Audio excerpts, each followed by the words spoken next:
The return to Umobesai village. The sun hung low on the horizon, casting a golden hue over the dusty roads leading to Umobesai village.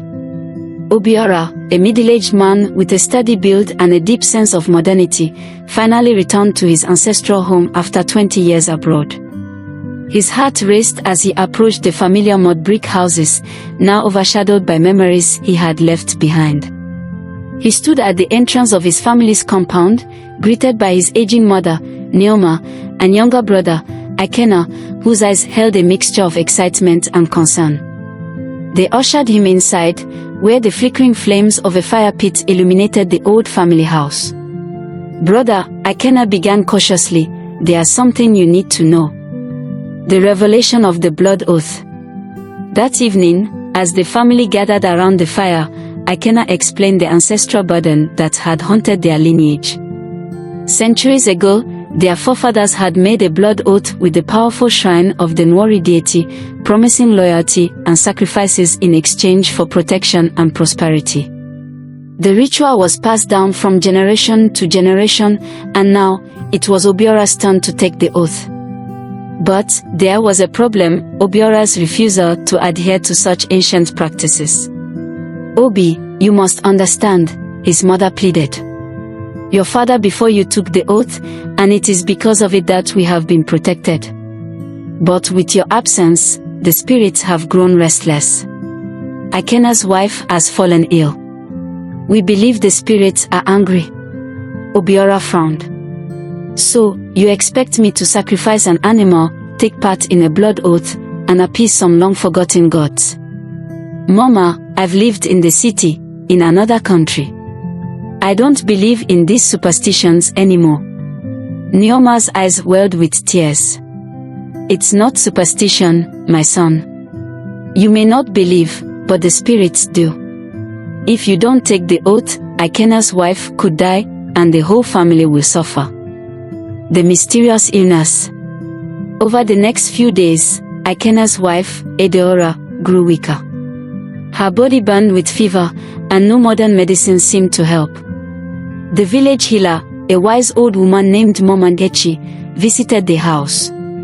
She examined Edeora and, shaking her head, declared, "This sickness is not from this world. The spirits are angry." Obiora listened with skepticism, but deep inside, he couldn't ignore the fear creeping into his heart. He watched as Edeora writhed in pain, her skin pale, her eyes sunken. Each breath she took seemed labored, as if an invisible force was squeezing the life out of her. They struggled between tradition and modernity. Obiora stood at a crossroads. He knew that participating in the ritual would mean going against everything he had come to believe. Yet, the sight of his family suffering tore at him. He visited Momangechi again. "Mama, there must be another way," he pleaded. She looked at him with stern eyes. "There is always a choice. But remember, rejecting the oath means rejecting your family's protection. Once broken, the spirits will not forgive easily." That night, Obiora wrestled with his thoughts. Memories of his childhood flooded back, the sound of the talking drums, the stories his father told of the ancestors, the rituals performed under the full moon. He had left all that behind when he moved to the city, but now it seemed to be catching up to him. Confronting the elders. The village elders summoned Obiora the next day. He entered the shrine, a dark, smoky hut with ancient carvings on the walls, where the air was thick with the smell of incense. The chief priest, a man draped in red cloth, sat at the center of the room, his eyes piercing through the dim light. "You are the firstborn of your family," the chief priest began. "It is your duty to take the blood oath, or your family will suffer. Do you understand the consequences of your defiance?" Obiora, though trembling, stood his ground. "I cannot participate in a ritual that I do not believe in." The chief priest let out a deep, rumbling laugh. "Belief is irrelevant. What matters is the bond made with the spirits. Your ancestors have tied your fate to this shrine. If you walk away now, the gods will strike." The decision. As Obiora returned home, he found his mother kneeling beside Adora's bed, weeping softly. Her body was cold, and it seemed like the life had drained out of her completely. Ikenna was beside himself with grief. In that moment, Obiora knew that his decision carried weight far beyond his own beliefs. It was not just about him, it was about his family, their future, and their survival. He stood over Adora's fragile body, watching her shallow breaths, and closed his eyes. "I will do it," he whispered. The blood oath ceremony. The village gathered that night under the full moon, the air thick with anticipation. The shrine, lit by flickering torches, loomed ominously as the chief priest prepared the ritual. Obiora stood in the middle of the gathering, dressed in traditional white garments. His heart pounded as the chief priest brought out the sacrificial animal, a white goat, and laid it at the feet of the shrine. The drums began to beat, slowly at first, then faster, as the priest chanted in an ancient language. "You have come to take the blood oath," the chief priest declared. "Do you offer yourself and your descendants to the spirits of Nori?" Obiora hesitated for a moment but then nodded. "Yes." With a swift motion, the priest cut the animal's throat, letting the blood flow into a carved bowl. He dipped a feather into the blood and marked Obiora's forehead. The aftermath. The ritual was over. Obiora returned home, exhausted but relieved that it was done. The next morning, Adora's fever broke, and within days, she was back on her feet. The family rejoiced, praising the spirits for sparing her life. But something had changed in Obiora.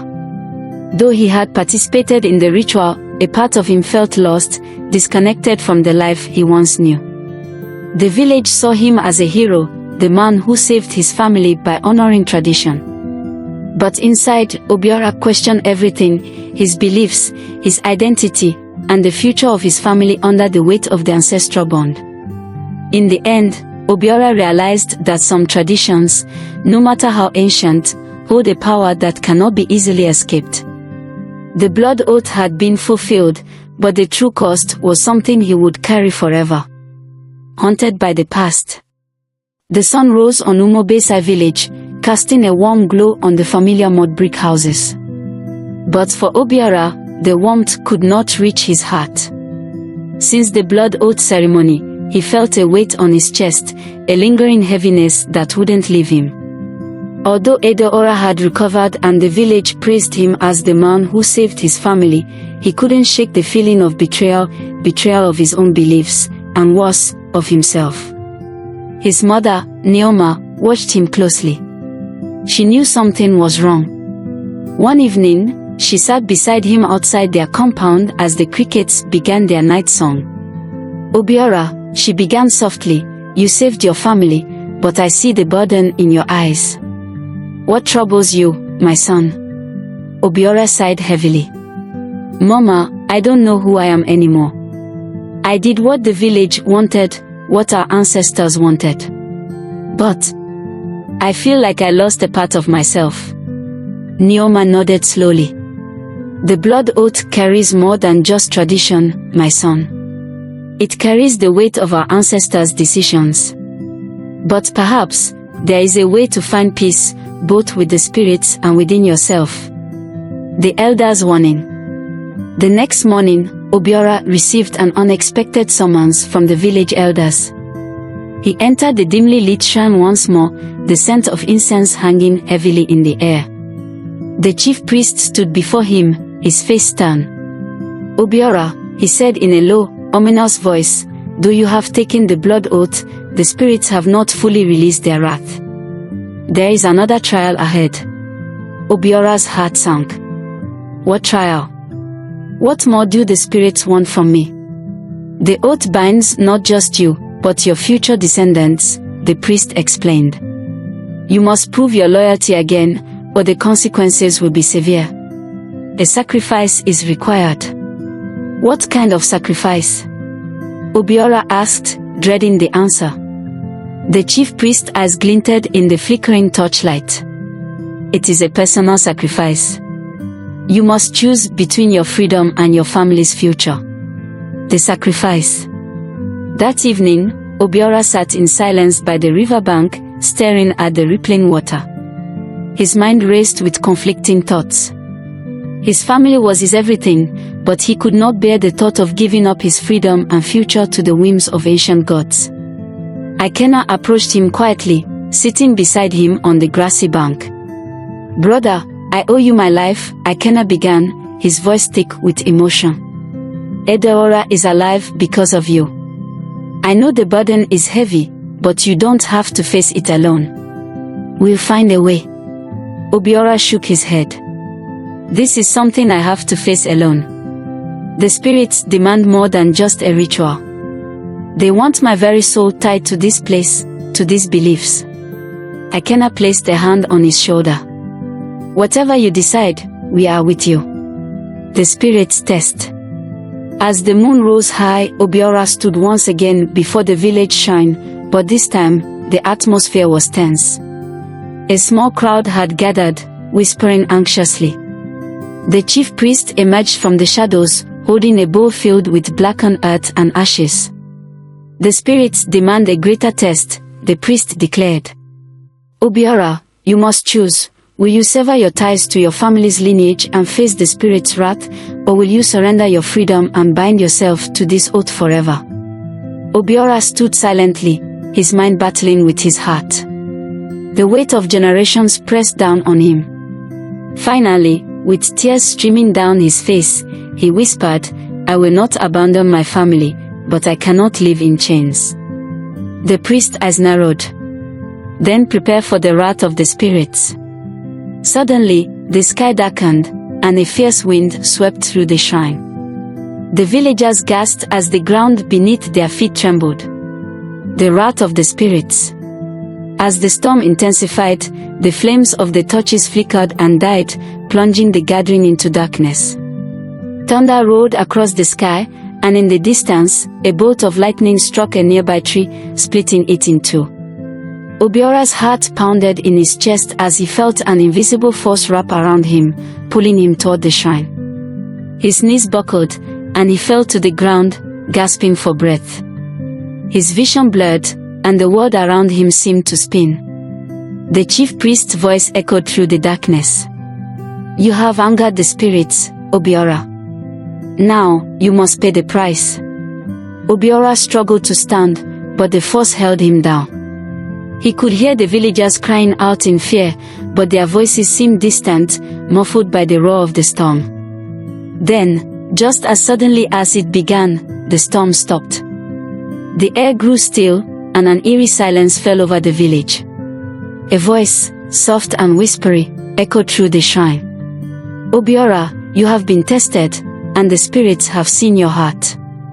The chief priest fell to his knees, his eyes wide with fear.